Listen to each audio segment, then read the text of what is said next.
Pendant le dîner, ma sœur m'a pointé du doigt et a ri, « Tu es l'enfant que maman n'a jamais voulu. » Tout le monde s'est joint à elle. Je n'ai rien dit. Puis, l'avocat de la famille est entré avec une lettre cachetée de la part de maman. Quand il a lu la première ligne, ma sœur a cessé de respirer. J'avais passé 35 ans à être invisible dans ma propre famille, mais je ne m'attendais pas à ce que ma sœur le dise à voix haute. Au dîner funéraire de notre mère, devant tout le monde, Madeleine a pointé sa fourchette vers moi, un sourire en coin. « Tu es l'enfant que maman n'a jamais voulu », a-t-elle dit. Tout le monde le sait. Pourquoi crois-tu qu'elle a arrêté de t'appeler? La table a éclaté de rire, tante, oncle, cousin des gens qui partageaient mon sang mais qui ne m'avaient jamais défendu une seule fois.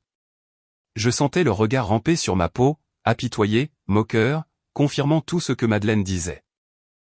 J'ai serré ma serviette sous la table jusqu'à ce que mes jointures blanchissent. Je n'ai rien dit. Qui avait-il à dire? Je l'avais cru moi-même pendant 15 ans. Puis la porte d'entrée s'est ouverte. Maître Dubois est entré, portant une enveloppe scellée. Je m'excuse de vous interrompre, mais Madame Dupont a laissé des instructions précises. Cette lettre doit être lue ce soir, avant le testament demain. Il a rompu le sceau. La pièce est devenue silencieuse. Quand il a lu la première ligne, le visage de ma sœur est devenu pâle. Son verre de vin a glissé de ses doigts. Ce que ma mère a écrit dans cette lettre, cela a détruit tout ce que Madeleine avait construit pendant 15 ans. Je m'appelle Nathalie Dupont. J'ai 35 ans, analyste financière senior dans un cabinet de conseil à Lyon. J'ai bâti ma carrière à partir de rien après avoir quitté la maison à 18 ans, et j'ai passé les 15 dernières années à essayer de prouver que je valais quelque chose à tout le monde, sauf aux personnes assises à cette table. Mais revenons un peu plus tôt dans la soirée, avant l'arrivée de l'avocat. J'avais conduit 4 heures depuis Lyon jusqu'en Auvergne pour les funérailles de ma mère. La dernière fois que j'étais venu dans cette maison pour une réunion de famille, c'était il y a 10 ans, aux funérailles de mon père. Ce jour-là, mon oncle m'avait pris à part et m'avait dit, « Ton père est mort en se demandant pourquoi tu n'avais pas pris la peine de venir plus tôt. » J'étais arrivé 6 heures après le décès de papa. Je ne savais pas qu'il était mourant avant que Madeleine n'appelle, 3 jours après son hospitalisation. Depuis, je n'étais revenu que 3 fois. Chaque visite durait moins de 2 heures. Chaque fois, Madeleine planait sur chaque conversation, répondant aux questions avant que maman ne puisse parler, détournant les sujets de tout ce qui était significatif. J'ai arrêté d'essayer d'appeler il y a 5 ans. Chaque fois que je composais le numéro de la maison, Madeleine répondait. Maman se repose.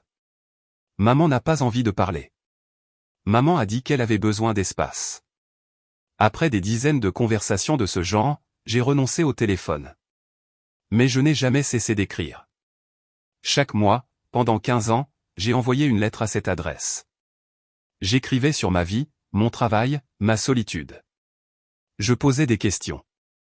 Je m'excusais pour des choses que je n'étais pas sûr d'avoir faites. Je la suppliais de me répondre. Elle ne l'a jamais fait. Pas une seule fois. Alors, quand Madeleine s'est levée à cette table et a annoncé que j'étais l'enfant que maman n'avait jamais voulu, une partie de moi l'a cru. Le silence de ma mère l'avait confirmé pendant des années.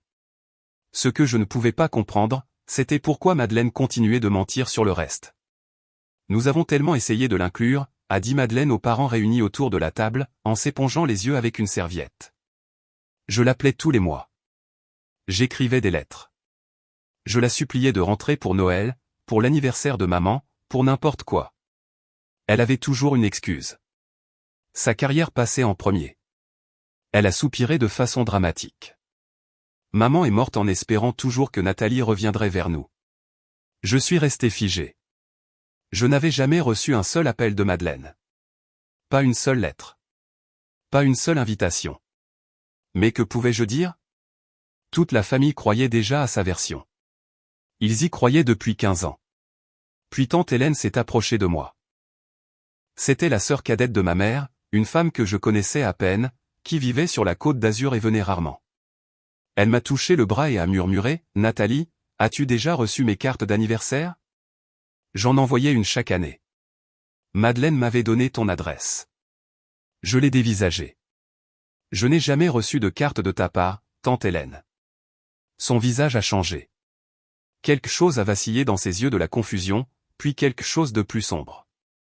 Avant qu'elle ne puisse répondre, Madeleine est apparue à nos côtés. Tante Hélène, pourrais-tu m'aider dans la cuisine? J'ai besoin de quelqu'un pour disposer les assiettes à dessert. Alors que Madeleine l'emmenait, tante Hélène a jeté un regard en arrière vers moi. Son expression m'est restée en tête. Des heures plus tard cette nuit-là, seul dans ma chambre d'hôtel, j'ai finalement ouvert l'enveloppe que maître Dubois m'avait remise. Votre mère voulait que vous ayez ceci ce soir, avait-il dit. Lisez-le quand vous serez seul. À l'intérieur se trouvait une seule feuille de papier, l'écriture de ma mère tremblante, inégale, écrite par une femme dont les mains la trahissaient. Une seule ligne. J'ai trouvé tes lettres, Nathalie. Toutes les 127. Je suis tellement désolé de ne pas les avoir trouvées plus tôt. Demain, tu comprendras tout. Je l'ai lu 3 fois. Trouver mes lettres? Je les avais postées directement à cette maison. Elles auraient dû lui parvenir en quelques jours. Où d'autres auraient-elles pu être? Et que signifiait 127? Ma mère avait tenu le compte. Je n'ai pas dormi cette nuit-là. Je suis resté allongé dans ma chambre d'hôtel, fixant l'écriture de ma mère, essayant de comprendre comment elle aurait pu trouver des lettres que j'avais envoyées directement chez elle. Au matin, je n'avais aucune réponse, seulement plus de questions.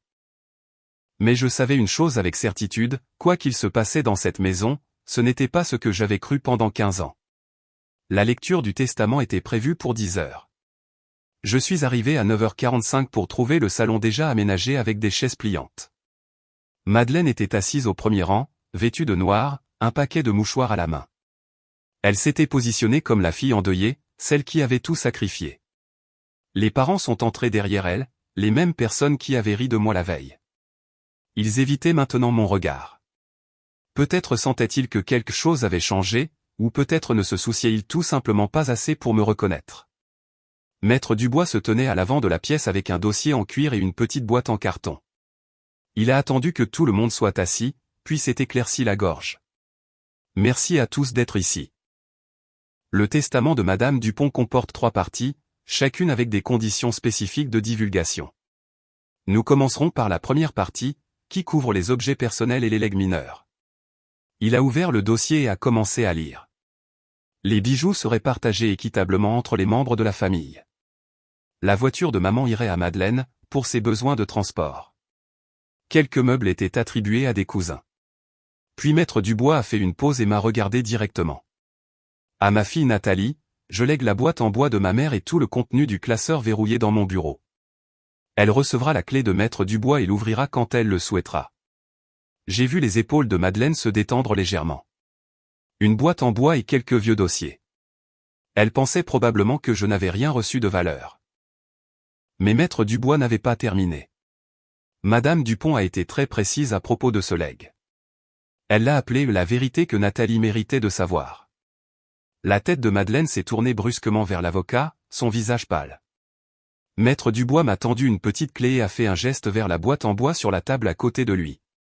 Vous pouvez l'ouvrir maintenant si vous le souhaitez, ou vous pouvez attendre d'être en privé. J'ai regardé Madeleine. Elle serrait le bras de son fauteuil si fort que ses jointures étaient devenues blanches.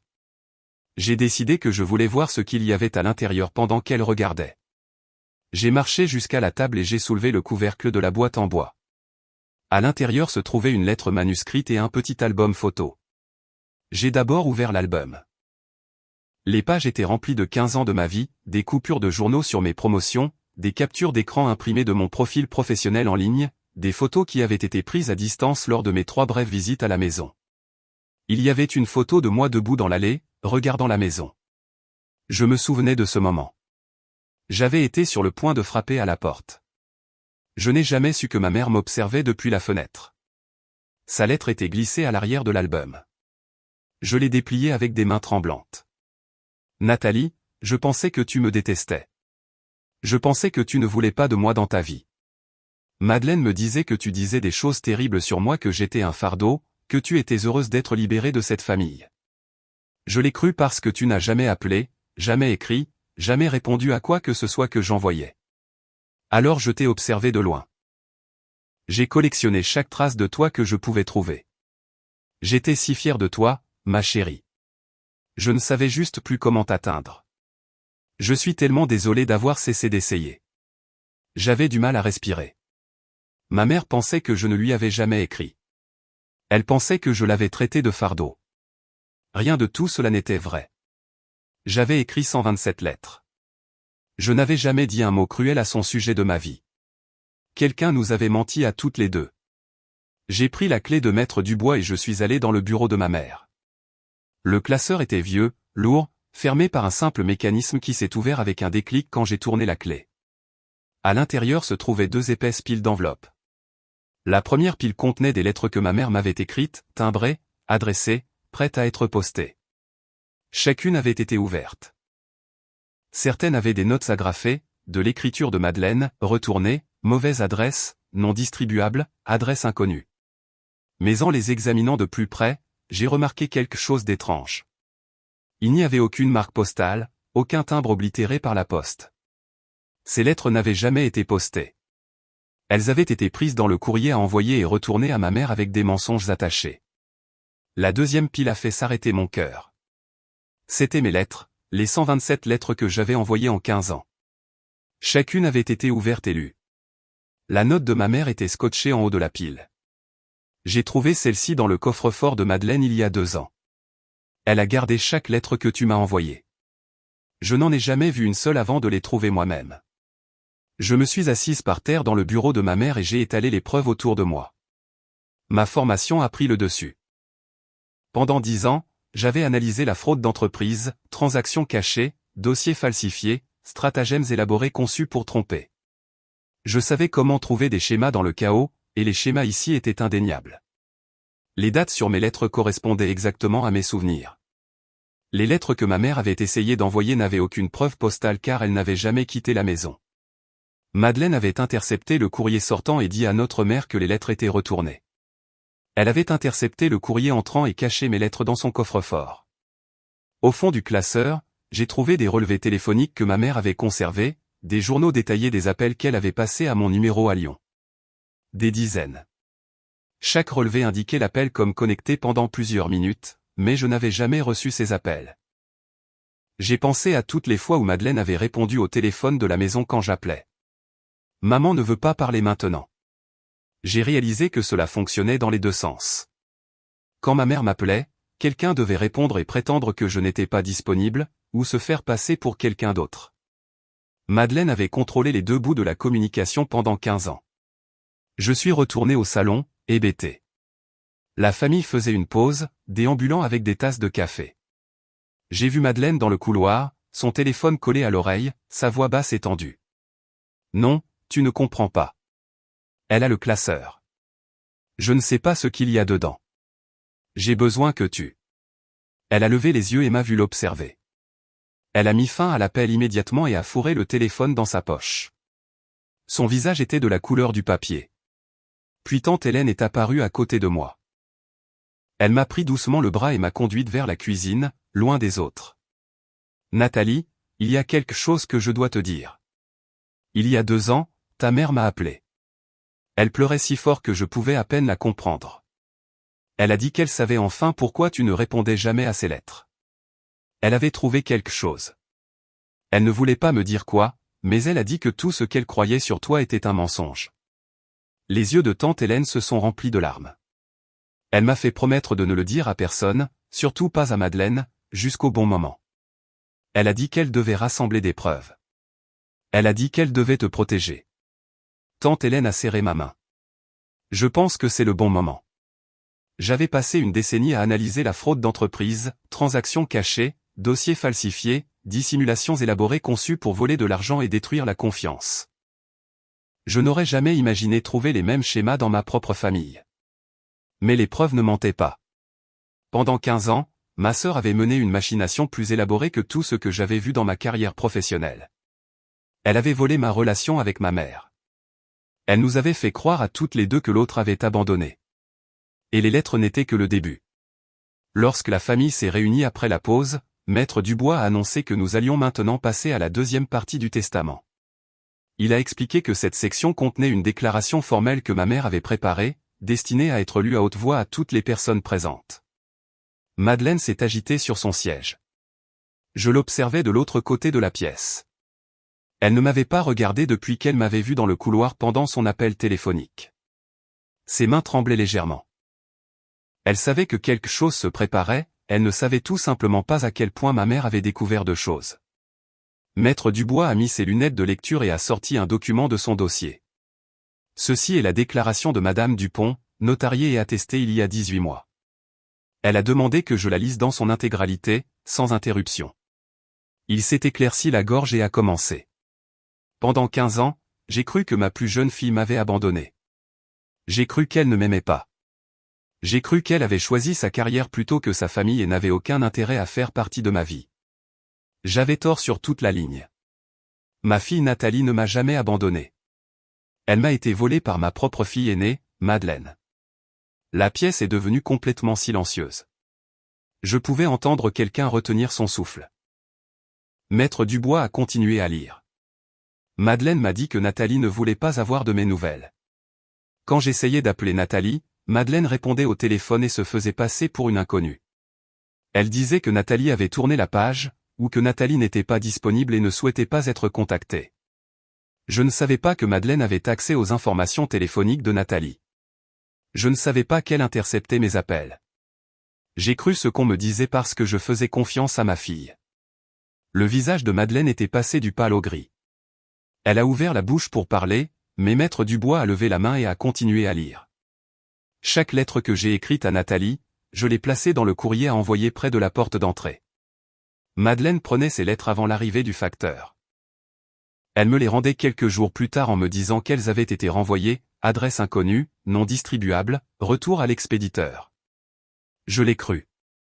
Je n'ai pas vérifié les enveloppes pour les marques postales. Je ne me suis pas demandé pourquoi chaque lettre était retournée. J'ai simplement cru que ma fille ne voulait pas avoir de mes nouvelles. Je sentais des larmes couler sur mon visage, mais je ne les ai pas essuyées. Je devais entendre chaque mot. Nathalie m'a envoyé 127 lettres en 15 ans. Je n'en ai jamais vu une seule avant il y a 2 ans.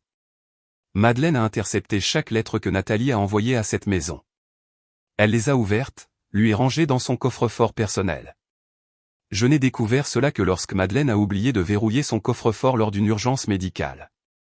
Elle avait des douleurs thoraciques et a quitté la maison en ambulance. Je suis allé dans sa chambre pour chercher sa carte d'assurance. J'ai trouvé une boîte dans son coffre-fort remplie de lettres qui m'étaient adressées, de l'écriture de Nathalie. C'est ce jour-là que j'ai appris la vérité. Ma fille avait essayé de me joindre pendant 15 ans, et je ne l'ai jamais su. Maître Dubois a fait une pause pour laisser les mots s'imprégner. Personne dans la pièce ne bougeait. L'oncle qui m'avait blâmé aux funérailles de mon père fixait le sol. Mes cousins n'osaient pas me regarder. Ils avaient passé des années à me croire froide, égoïste, ingrate. Maintenant, ils apprenaient que tout ce qu'ils croyaient était un mensonge, construit par la personne assise au premier rang. La déclaration continuait. Madeleine n'a pas seulement volé nos lettres. Elle a fabriqué des preuves pour monter cette famille contre Nathalie.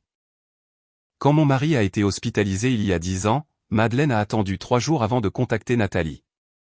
Elle a ensuite dit à la famille qu'elle n'arrivait pas à joindre Nathalie et que, lorsqu'elle y est finalement parvenue, Nathalie a dit qu'elle était trop occupée par son travail pour venir. C'était un mensonge. Nathalie est venue dès qu'on le lui a dit, mais son père était déjà décédé, 6 heures avant son arrivée. Madeleine s'est assurée que Nathalie arriverait trop tard, puis l'a blâmée pour cela. Je me suis souvenu de ce jour. Je me suis souvenu de l'appel de Madeleine disant que papa était, un peu patraque, et que je devrais venir quand je pourrais. Je me suis souvenu d'avoir conduit 4 heures dans la panique après qu'elle ait finalement admis qu'il était dans un état critique. Je me suis souvenu d'être arrivé pour trouver mon père déjà parti et mon oncle me disant que j'aurais dû faire plus d'efforts pour être là. Madeleine avait fait cela délibérément. Elle avait tout calculé pour que j'échoue. Maître Dubois a continué à lire. Madeleine a dit aux parents que Nathalie refusait de participer aux frais funéraires. C'est aussi un mensonge. Nathalie a proposé de payer l'intégralité des funérailles. Madeleine a refusé et a gardé l'argent que j'avais mis de côté à cet effet. Madeleine m'a dit que Nathalie m'avait traité de fardeau lors d'une conversation téléphonique. Cette conversation n'a jamais eu lieu. Chaque preuve que cette famille a utilisée pour juger Nathalie, chaque histoire sur sa froideur, son égoïsme, son abandon a été créée par Madeleine pour s'assurer que Nathalie serait coupée de nous tous. Madeleine s'est soudainement levée. C'est de la folie. Maman était confuse à la fin. Elle avait la démence. Elle ne savait pas ce qu'elle disait. Elle. Maître Dubois l'a interrompu. Madame Dupont a fourni des déclarations notariées datées d'il y a 18 mois, alors que ses fonctions cognitives étaient pleinement intactes. Elle a également fourni des preuves datées, lettres avec horodatage, relevés téléphoniques, relevés bancaires. De plus, elle a contacté le service d'enquête interne de la Poste, qui a confirmé des irrégularités dans la livraison du courrier à cette adresse. Ce n'est pas de la confusion, Madame Dupont. C'est de la documentation. Madeleine s'est rassise lentement, le visage couleur de cendre. Maître Dubois est passé à la 3e partie du testament. Cette section concerne les questions financières, a-t-il commencé à lire à nouveau. En plus de voler ma relation avec ma fille, Madeleine a volé mon argent. Au cours des 5 dernières années, elle a retiré plus de 185 000 € de mes comptes par le biais de petites transactions libellées frais médicaux et réparations domiciliaires. J'ai examiné attentivement mes dossiers. Aucune de ces dépenses n'a eu lieu. L'argent a simplement disparu dans les comptes de Madeleine. Il a tourné la page. Il y a 3 ans, Madeleine a falsifié ma signature pour contracter une hypothèque de 140 000 € sur cette maison. Je n'ai découvert cela que lorsqu'un relevé bancaire a été accidentellement envoyé à cette adresse au lieu de la boîte postale que Madeleine avait mise en place pour cacher la correspondance. Ma maison, la maison que je prévoyais de laisser à mes filles, a été utilisée comme garantie pour un prêt que je n'ai jamais autorisé. J'ai regardé les mains de Madeleine agripper les côtés de son fauteuil. Elle était piégée. Il n'y avait nulle part où fuir, rien à dire qui pourrait expliquer les relevés bancaires et les documents falsifiés. Maître Dubois a expliqué les implications juridiques. L'interception du courrier constituait une fraude postale fédérale, passible de jusqu'à 5 ans de prison. Les crimes financiers constituaient le faux et usage de faux, le vol de plus de 90 000 € et l'abus de faiblesse des accusations qui pouvaient entraîner des peines allant jusqu'à 20 ans. Toutes les preuves étaient documentées et légalement admissibles. Puis est venue l'instruction finale de ma mère. Je laisse à Nathalie le choix de ce qu'elle veut faire de ces preuves. Elle peut dénoncer Madeleine aux autorités, elle peut poursuivre un recouvrement civil, ou elle peut laisser tomber. Il ne s'agit pas de vengeance. Il s'agit de rendre à Nathalie la voix qui lui a été volée. Pendant 15 ans, Madeleine a parlé pour nous deux. Elle a décidé ce que j'entendrais et ce que Nathalie entendrait. Elle a contrôlé chaque mot entre nous. Maintenant, Nathalie a enfin la parole. La pièce était complètement immobile. J'ai regardé mes parents, les gens qui s'étaient moqués de moi, m'avaient blâmé, m'avaient rejeté pendant 15 ans. Ils avaient l'air malades. Ils avaient l'air honteux. Ils ne pouvaient pas croiser mon regard. Madeleine était assise, figée sur sa chaise, son monde soigneusement construit s'effondrant autour d'elle. J'ai rassemblé tous les dossiers, les lettres, les relevés téléphoniques, les relevés bancaires, les documents notariés. Je me suis levé. J'ai regardé Madeleine un long moment. Elle a ouvert la bouche, mais aucun mot n'est sorti. Je suis sorti de la pièce sans dire un seul mot. Pendant 15 ans, Madeleine avait contrôlé le récit. Elle m'avait rendu invisible. Elle avait volé chaque chance que ma mère et moi avions d'être une famille. Maintenant, je détenais des preuves documentées de chaque mensonge, de chaque lettre volée, de chaque histoire fabriquée. Pour la première fois en 15 ans, j'avais le pouvoir, et Madeleine ne pouvait pas se sortir des traces écrites par des paroles. Les traces écrites ne mentent pas, et elles ne disparaissent pas. 8 semaines après que je sois sorti de cette lecture de testament, les conséquences ont commencé à tomber sur Madeleine comme des dominos. J'étais retourné à Lyon avec des boîtes de preuves et un cœur plein de chagrin pour les années que j'avais perdues. Je ne savais pas ce qui allait se passer ensuite, je savais seulement que j'en avais fini d'être silencieuse. Maître Dubois m'a appelé un mardi matin.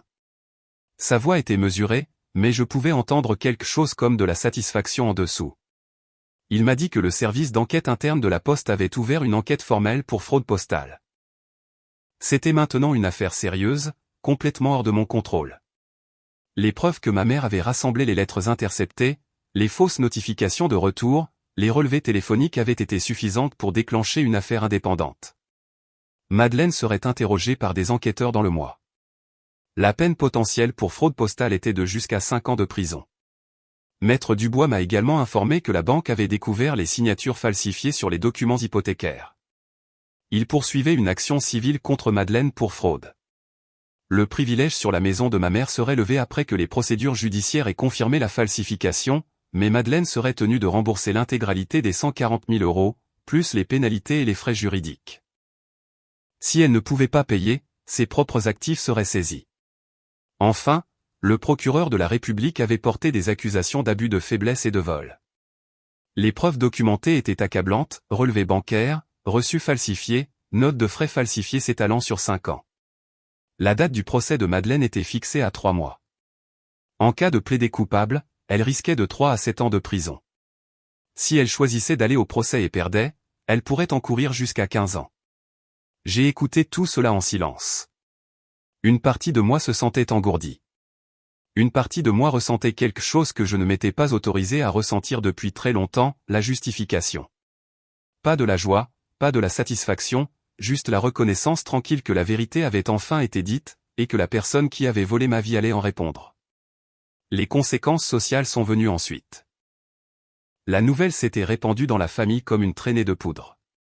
Les parents qui avaient cru les mensonges de Madeleine pendant 15 ans avaient vu les preuves à la lecture du testament. Ils avaient entendu la déclaration de ma mère lue à haute voix. Ils ne pouvaient plus prétendre qu'ils ne savaient pas. Mon oncle, celui qui m'avait dit aux funérailles de mon père que j'aurais dû faire plus d'efforts pour être là, m'a appelé 3 semaines après la lecture. Sa voix était brisée. Il a dit que Madeleine avait raconté à tout le monde que j'avais refusé de venir à l'hôpital. Elle avait dit que je lui avais dit que papa ne valait pas que je prenne un congé. Il avait répété ces mots à des cousins, à des voisins, à quiconque voulait bien l'écouter. Il avait aidé à détruire ma réputation sur la base des mensonges que Madeleine lui avait servis. Il s'est excusé. Il a dit qu'il passerait le reste de sa vie à regretter ce qu'il m'avait dit. Des appels similaires sont venus de cousins à qui je n'avais pas parlé depuis des années, des amis de ma mère qui avaient chuchoté sur moi aux funérailles, de gens qui m'avaient regardé comme si j'étais invisible parce que Madeleine les avait convaincus que je le méritais. La communauté qui m'avait rejeté voyait maintenant Madeleine comme l'architecte d'une tromperie de 15 ans, et Madeleine s'est retrouvée complètement seule. Aucun membre de la famille ne prenait ses appels. Aucun ami ne voulait être vu avec elle. Personne n'était disposé à financer sa défense juridique ou à lui offrir un endroit où rester. Elle avait passé 15 ans à construire une forteresse de mensonges, et maintenant elle était piégée à l'intérieur sans aucune issue. 6 semaines après la lecture du testament, Madeleine est venue me trouver. J'étais retourné en Auvergne pour m'occuper de la maison et rencontrer Maître Dubois au sujet de la succession. Je séjournais dans le même hôtel où j'avais lu la première note de ma mère. Madeleine est apparue dans le hall un mercredi soir. Elle avait l'air de ne pas avoir dormi depuis des jours. Ses vêtements étaient froissés, ses cheveux n'étaient pas lavés. La sœur soignée et performative que j'avais vue au dîner funéraire avait disparu. À sa place se trouvait une femme qui était finalement à court de mensonges. Elle s'est approchée de moi avant que je ne puisse partir. « Nathalie, s'il te plaît, tu dois m'aider. Dis-leur que tu ne veux pas porter plainte. Dis-leur que maman était confuse à la fin. Dis-leur que tout cela n'est qu'un malentendu. » Je l'ai regardée un long moment. C'était la femme qui avait volé 15 ans de ma vie, qui m'avait fait croire que ma propre mère ne m'aimait pas, qui m'avait laissé passer chaque anniversaire, chaque fête, chaque dimanche tranquille à me demander ce qui n'allait pas chez moi pour que ma famille m'ait jeté. J'ai senti quelque chose changer en moi. Pas de la colère. Quelque chose de plus froid, de plus clair. Tu m'as fait croire que ma mère ne m'aimait pas, ai-je dit. Ma voix était stable. J'avais attendu 15 ans pour dire ces mots. Chaque anniversaire que j'ai passé à me demander pourquoi elle n'appelait pas, tu répondais à ses appels et tu raccrochais. Chaque Noël que j'ai passé seul parce que je pensais ne pas être la bienvenue, tu lui disais que je refusais de venir. Chaque lettre que j'ai écrite, y versant mon cœur, tu les lisais et les mettais dans une boîte dans ton coffre-fort comme des trophées. Les yeux de Madeleine balayaient le hall. Elle cherchait une échappatoire, une diversion, n'importe quoi. Je protégeais maman, a-t-elle dit. Tu l'aurais juste déçue. Tu étais toujours si occupé par ta carrière, tu n'avais jamais de temps pour. Je l'ai interrompu. Tu ne protégeais personne. Tu voulais son argent et tu voulais le contrôle, et la seule façon d'obtenir les deux était de m'éliminer complètement de sa vie. Alors tu l'as fait. Tu lui as menti sur moi. Tu m'as menti sur elle. Tu as fabriqué 15 ans de preuves que j'étais froide, égoïste et ingrate, et ça a marché. J'ai passé 15 ans à penser que je n'étais pas aimable, que quelque chose était fondamentalement brisé en moi. As-tu la moindre idée de ce que cela fait à une personne ? Madeleine n'avait pas de réponse. Pour une fois dans sa vie, elle n'avait rien à dire. Je me suis approché d'elle. Tu as eu 15 ans. C'est tout ce que tu auras. Je lui ai dit exactement ce qui allait se passer. Je n'interviendrai pas dans l'affaire pénale. Ces décisions ne m'appartenaient pas, et franchement, Madeleine devait faire face aux conséquences juridiques de ses actes criminels. Ce que j'exigeais était simple. Madeleine signerait une divulgation complète de ses actifs et un accord de remboursement pour chaque euro qu'elle avait volé à notre mère. Chaque euro documenté, chaque euro remboursé. Elle signerait une déclaration notariée reconnaissant exactement ce qu'elle avait fait, les lettres interceptées, les histoires falsifiées, le vol financier. Cette déclaration serait partagée avec tout membre de la famille qui demanderait la vérité. Et elle accepterait une ordonnance de non-contact permanente, appliquée par le tribunal. Elle ne me parlerait plus jamais à moins que je n'initie le contact.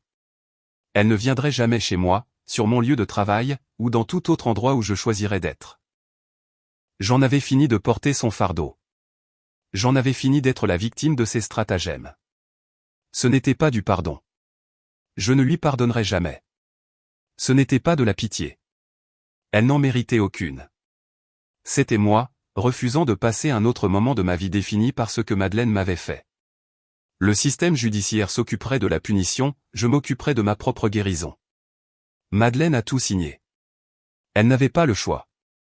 Les preuves étaient accablantes, ses ressources étaient épuisées, et elle n'avait plus personne à manipuler. Je suis reparti de cette confrontation en ressentant quelque chose que je n'avais pas ressenti depuis 15 ans, je me sentais moi-même. J'avais dit ma vérité. C'était documenté et attesté, légalement protégé et personnellement délivré.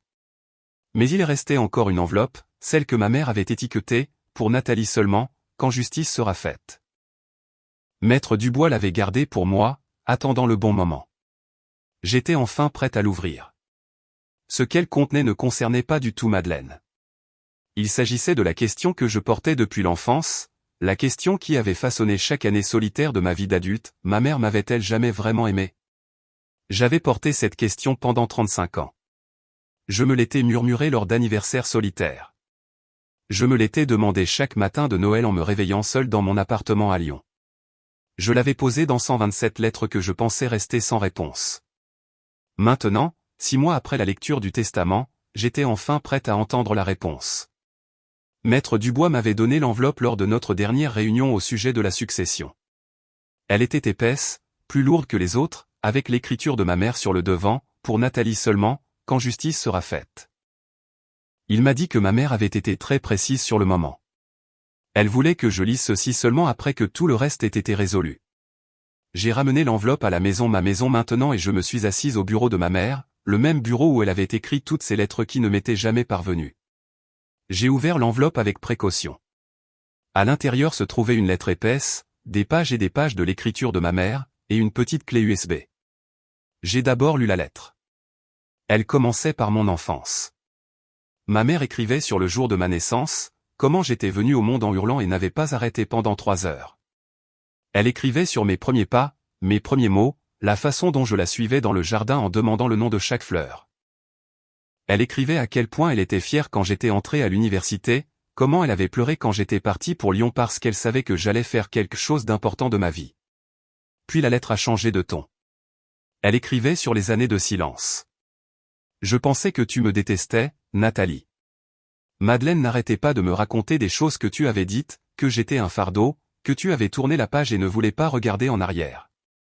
Je l'ai cru parce que je n'avais aucune autre explication à ton silence. Je ne savais pas qu'elle créait elle-même ce silence.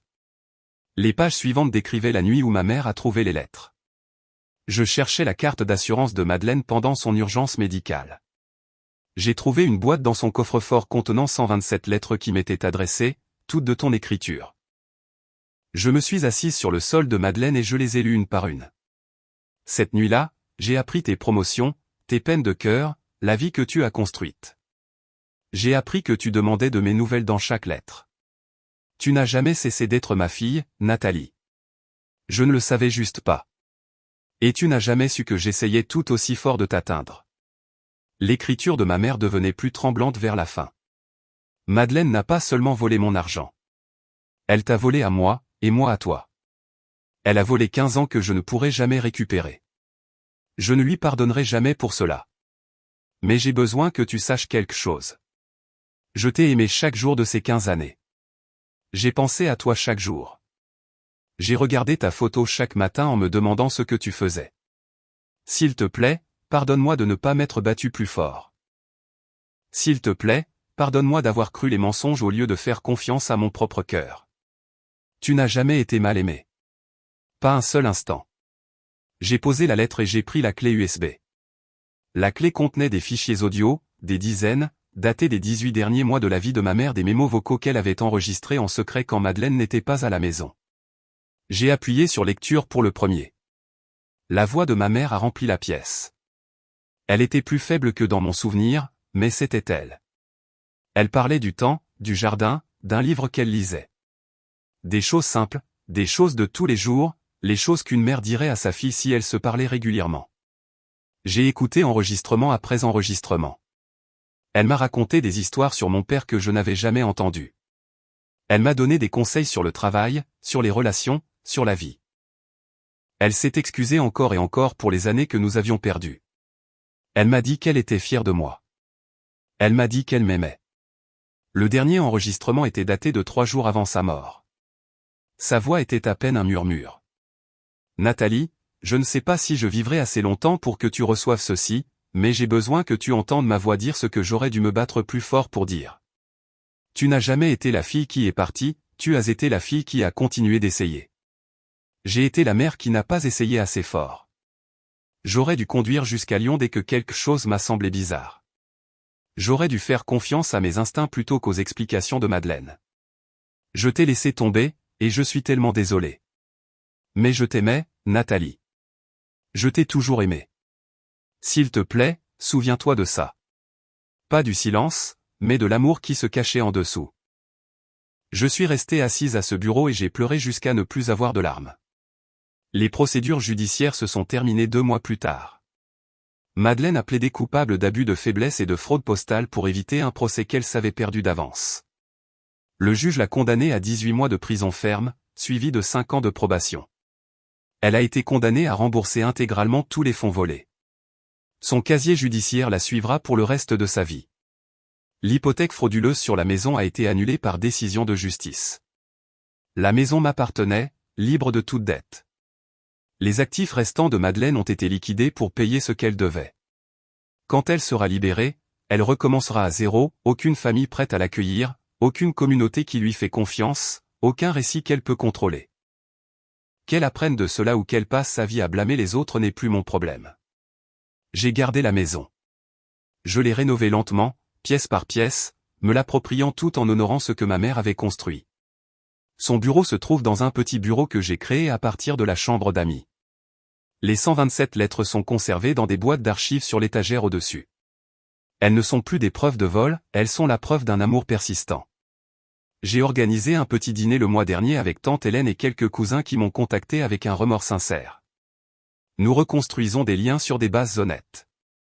Cela prendra du temps, mais nous essayons.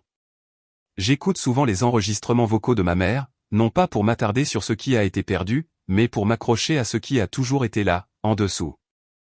Je comprends maintenant que le silence n'a jamais été un rejet, c'était du sabotage.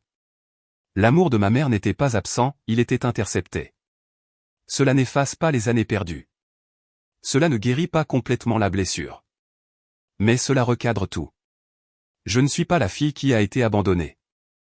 Je suis la fille qui a continué d'essayer, qui a envoyé 127 lettres dans ce qu'elle pensait être le silence, qui n'a jamais complètement abandonné même quand abandonner aurait été plus facile. Par une douce soirée de printemps, je me suis assise dans le jardin de ma mère et j'ai appuyé sur lecture pour le dernier enregistrement une fois de plus. Sa voix a rempli l'air autour de moi. Je t'aimais. Je t'ai toujours aimé. 15 ans de silence. 15 ans de lettres qui ne sont jamais arrivées. 15 ans à croire le pire l'une de l'autre parce que quelqu'un s'est assuré que nous n'entendions jamais la vérité. Madeleine avait volé nos mots, mais elle ne pouvait pas voler ce que les mots signifiaient. Et maintenant, enfin, je les avais tous reçus. L'histoire de Nathalie nous rappelle quelque chose que nous oublions souvent, le silence peut être fabriqué. Quand quelqu'un dans votre famille semble distant, quand les appels restent sans réponse et que les lettres disparaissent, l'explication n'est peut-être pas ce que vous pensez. Parfois, les personnes les plus proches de nous sont celles qui contrôlent le récit, décidant ce que nous entendons et ce que nous croyons les uns des autres. Si quelque chose vous semble anormal dans vos relations familiales, faites confiance à votre instinct. Prenez le téléphone vous-même. Conduisez jusqu'à leur porte si nécessaire. Ne laissez pas une tierce personne être votre seule source d'information sur quelqu'un que vous aimez. Cette histoire nous apprend également que la justice n'exige pas la cruauté. Nathalie n'a pas crié, menacé ou cherché à se venger. Elle a laissé le système judiciaire faire son travail. Elle a exigé des comptes par la documentation et les voies appropriées. Elle s'est protégée avec des limites au lieu de se détruire avec la haine. C'est de la force. C'est de la sagesse. Et c'est à la portée de chacun de nous qui se retrouve trahi par des personnes en qui nous avions confiance. Plus important encore, l'histoire de Nathalie nous montre qu'il n'est jamais trop tard pour que la vérité éclate. Sa mère a passé ces 2 dernières années à monter un dossier, à rassembler des preuves, à s'assurer que sa fille saurait enfin qu'elle était aimée. Même lorsque le temps presse, nous pouvons encore nous battre pour les gens que nous aimons. Nous pouvons encore rétablir la vérité.